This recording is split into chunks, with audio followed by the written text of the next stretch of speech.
you for joining us today for this week's Hometown Heroes. Jill and I started this several weeks ago after the National Day of Prayer.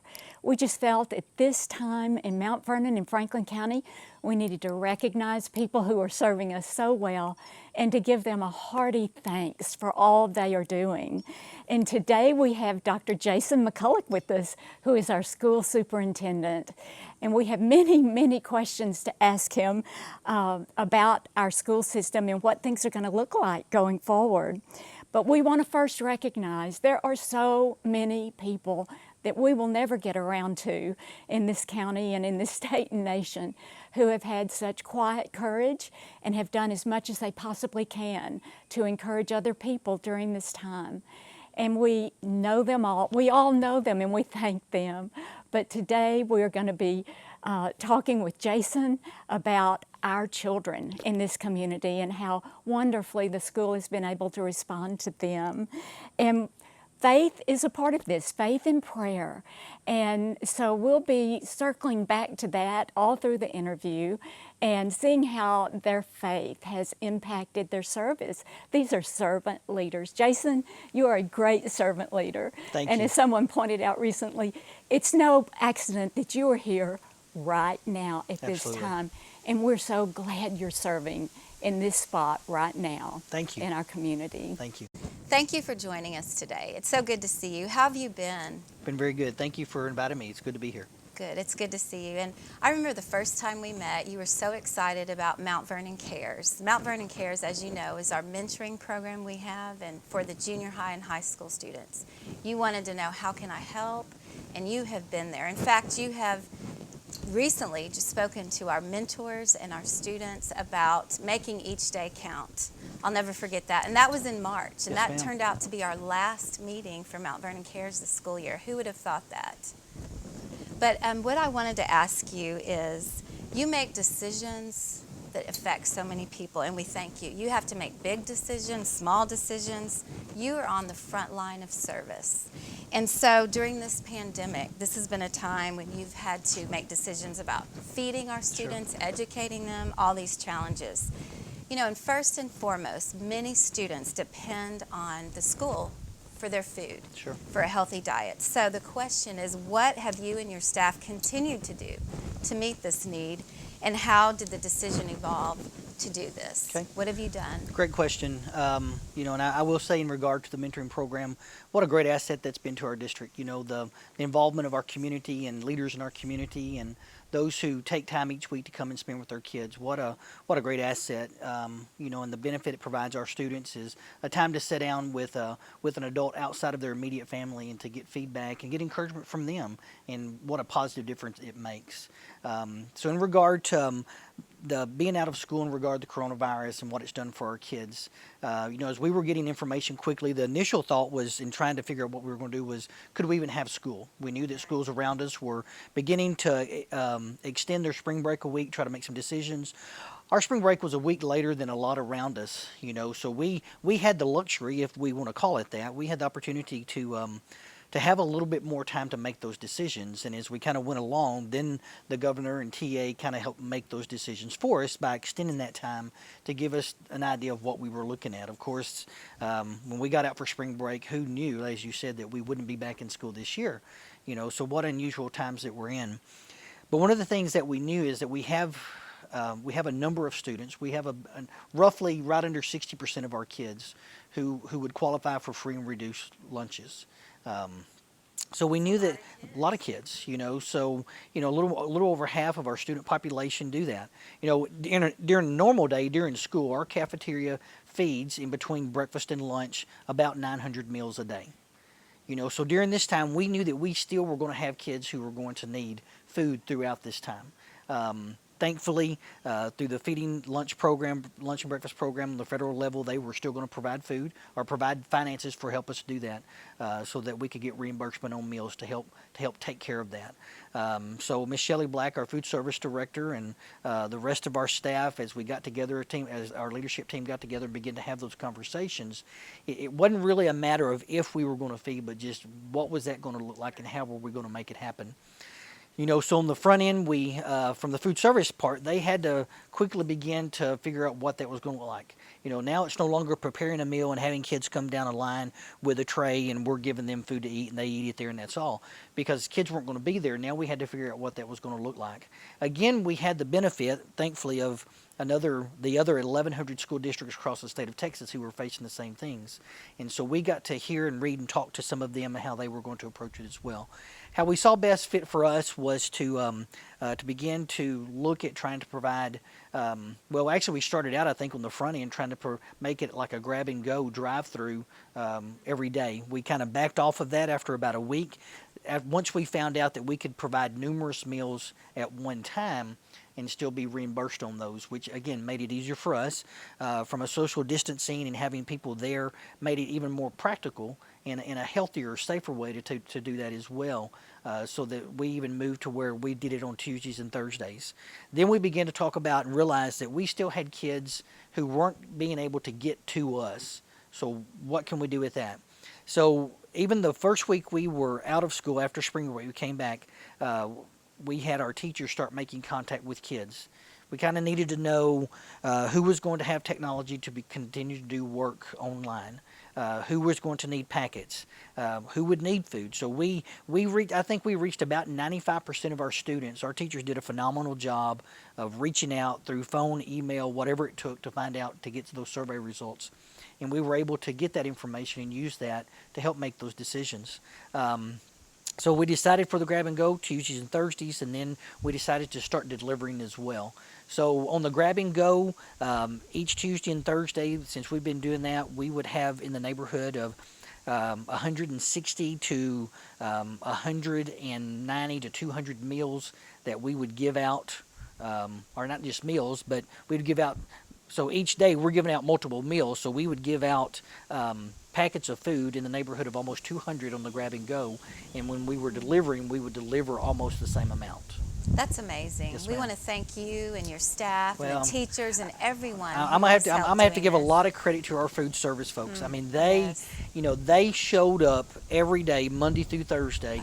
Continued to work hard. We had volunteers who came in to do that as well. We had teachers who were calling to say, "Hey, how can I help? What do I need to do?" So it became truly a team effort of folks jumping in saying, what do we need to do to make it happen? And they showed up every day. Again, our food service folks, our maintenance people who chipped in to help a lot as well, those who came to drive vehicles, drive buses. I mean, it was, Mount Vernon should be very proud of the people who work for Mount Vernon ISD. We have a lot of heroes. Absolutely. Jason, I echo Jill because please I wish we could have had cafeteria staff. Sure, I do too. And your bus drivers here. I wish they could be here other than me. That's right. I really do, because, they were doing it they jumped in at the beginning. And at the beginning is when I think the fear factor was the greatest. And yet they were out there making contact with people and serving. But let's talk about your teachers now. I think we were 2 or 3 weeks into it before I realized how hard my teacher friends were working. It was more than a full-time job for them in teaching, learning how to teach a new way. I don't have children in school anymore, grandchildren, but not children. But would you just help people understand how your teachers went about this and all that they did? Absolutely. Teachers get in the business because they want to make a difference in the lives of kids. So content is still content. But once this happened and kids were not actually there in their classroom to where they got to see and interact with on a daily basis, that became an added sense of urgency for them of, what are my kids doing? What's going on with my kids? What do they need? So our teachers did a phenomenal job. I mean, you're talking about a group of people who changed on the fly very quickly. Absolutely. I mean, so out of their norm of preparing lessons and classwork to get ready for face-to-face in the classroom, now they're having to do something that for a majority of them they had never had the opportunity to do before. So we made a decision from a school standpoint, from a district standpoint, that on the elementary side we would provide packets. We thought that would be an easier opportunity and a better option for that age group of students to be able to have the paper in front of them. Parents have the opportunity to sit down with them and work through that. middle school and high school and the secondary level, for those who could, we wanted to make it where it was an online opportunity. And but for some of our students here as well, you know, as Franklin County has a lot of rural area as well, and that internet access is not as equitable throughout the county as we would like for it to be, or it would be the best case scenario for us. So we did some packets there as well. But I have to give a lot of credit to our teachers. Again, they rose to the challenge. They still put lessons together. They still had Zoom meetings. They had instruction ready to go. They checked on kids. They called. They emailed. They stayed in contact to the very best of their ability and to the best that our students would allow them to in regard to contact back, but to be able to continue to check up on them. Now, I also understand, you know, and saw and talked and heard from a lot of parents is, you know, it became a struggle for them as well, because now not only do the parents still have to go to their own job and to be a parent, but now to some degree they somewhat at times had felt like they had to become the teacher as well. You know, so again, it was an, I'm not going to say a burden, but an added responsibility. Sure, the great word for them at home to be able to take care of it and to make sure that their students were still and their kids were still doing the things that needed to do. But again, I'm super proud of our staff, every one of them. Again, I would put them up against anybody in the job that they've done during this time. I want to tell you a comment that I heard from a mom with 6 children. I think 4 of them are school age. She said, I have a newfound respect for teachers. And she was trying her hardest, but can you imagine? Sure. And I would imagine that you've heard that comment a lot from parents. Well, you know, and again, as parents, I mean, we've all raised kids and understand the idea of sitting down with your kids and helping them go through homework, and that was a little different in this scenario. I mean, it wasn't just necessarily sitting down and going through homework. It was at times of really trying to help. Now, let me help teach you this concept, how I understand and how I know it. Do that. But I mean, it was amazing the amount of pictures that you'd see on social media of just that. Here's our kitchen table, but this kitchen table is now my student's workspace. Right. You know, and our students, my kids, multiple kids sitting down. Here's my 3rd grader, my 6th grader, my 9th grader, and that parent sitting there working or trying to walk around, trying to help make sure that those students are understanding what they're working through and still trying to gain knowledge even through this time that they're not in the classroom. I can see a lot of good coming from this going forward, can't you? So. And I hope so. between parents and children Absolutely. and teachers working Absolutely. together. Sure.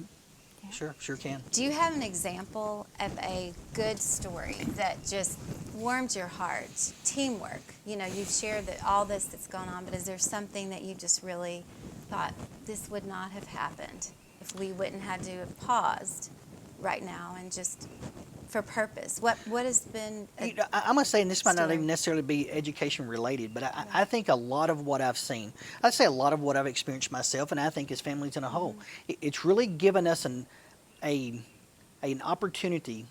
Not that we didn't have the opportunity, but it's really given us an opportunity that we've used to make it that we've slowed down, and that we've been very intentional of the time we've spent with our families. Yes. I agree. You know, and again, I think you see that. I think you hear that on a daily basis. You know, even from my wife and my standpoint, you know, the amount of time of getting to just dedicated time spending together. You know, as we've talked about, springtime from a school standpoint is very busy.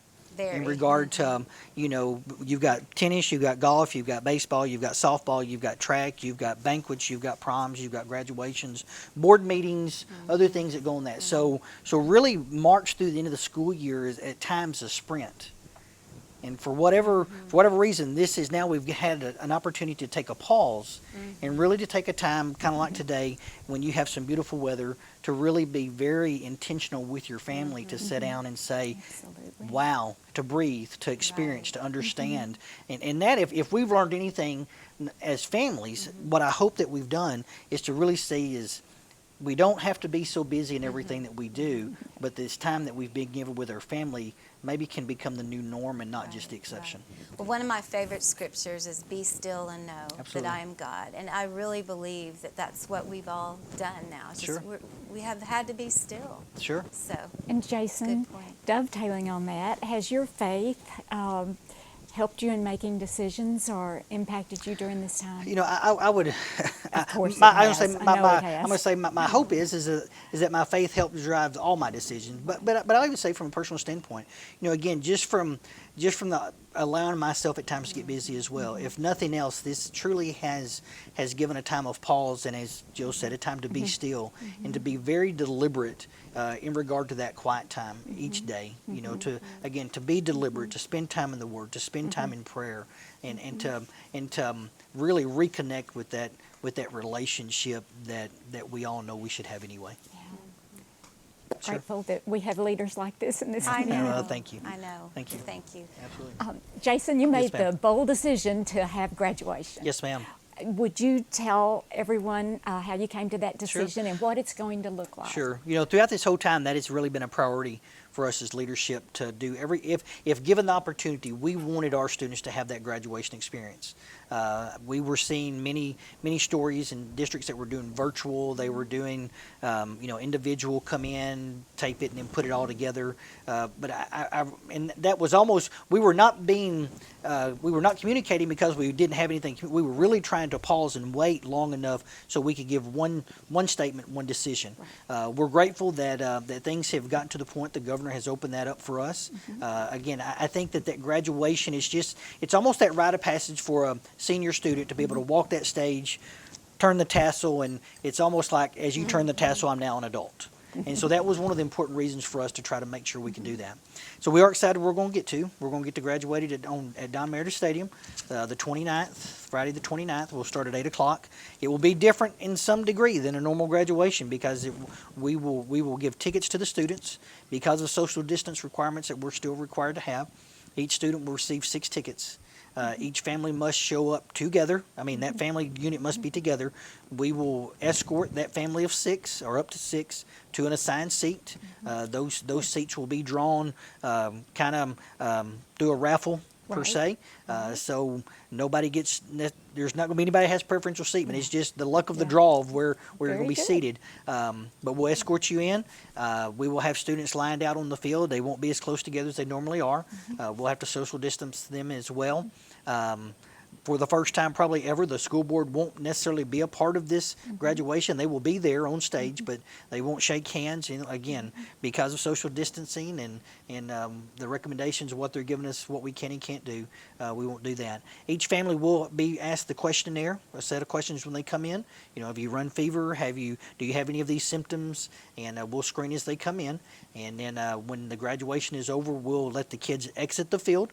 And then we will release the families, a family at a time as well, again, to try to preserve the social distancing. So it's going to require a lot of patience on the parents and understanding, and we know that they will give that to us because this will be a night for the kids. It sounds reasonable, though. It's reasonable. Sure. And it's still, and then everyone makes their own decision. Absolutely. For whether it's safe Correct. for them Correct. to be And, there. and say that in regard to that, some of the recommendations, of course, a mask would be recommended, not required. Of course, we're not going to require everybody who walks in. And again, if you feel safe to do so, please come. If you think that you're at risk, then it will be live streamed and you'll be able to watch it that way. And I love what Cade said last week, Cade Hohenberg, Yes, that ma'am. we just respect the positions of other people Absolutely. on these health decisions Absolutely. that they make. Absolutely. Jason, we always like to end our interview with the question, how can we pray for you? And have you seen that you have prayed more during this time? Oh, absolutely. Again, because of the opportunity and just of time, there are times throughout the day that there's opportunity for pause and to be able to do so. So again, I'm a firm believer in pray continuously, and so we'll try to do that for sure.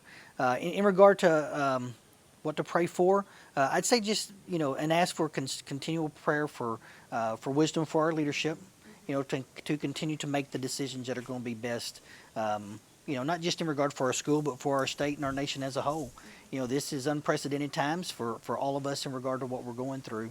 But just as we're going through the summer again, for that wisdom for us is we're given guidance and direction and opportunity from the state and from TA again, that we're making the best decisions that are going to be what's best for our students at Mount Vernon ISD, but not just for our students, but for our teachers and for our community, because we are here, and one thing that we don't want is for a massive outbreak of sickness that would take place anywhere here, not just in our school, but in Mount Vernon or Franklin County as a whole. Well, Jason, we prayer walk the school before Yes, school ma'am. begins every year. Yes, ma'am. But thank you for this reminder, just to prayer walk you and the decision makers at school, the principals, the teachers, every day. Absolutely. We need to support you all in our prayers Well, thank because you. of the huge impact that you have in this community. So you will be remembered. Thank you. Thank you. And we will certainly be praying for you. And we have something for you today. We would like to give you this key. And this is a symbol of unity and revival. A friend gave it to us and said, give it to someone and some people who are part of the revival. And you coming here when you did, in our community, for our students, for our town, for all that live here, we just appreciate Thank you. what you're doing. And you've coined the phrase, it's a great day to be a tiger. Absolutely. So we're just Absolutely. going to join you and say it's a great day to be a tiger. Thank you very much. so much. Thank you. Thank you for the opportunity to be here. You're welcome. Thank you. Thank you, you, ladies, for what you Jason. do. Very much. Very much. Thank you for joining us today as we have talked to Jason McCullough, a true hometown hero who's really made a difference in our community. During this time when we've all had to slow down and pause, he's stepped up and he has made a difference. And we just ask you if you would please pray for him and many other people, hometown heroes who've made a difference during this time. We're so thankful for you, and we thank you for being a community who prays, a community who cares, and a community who's coming together for such a time as this.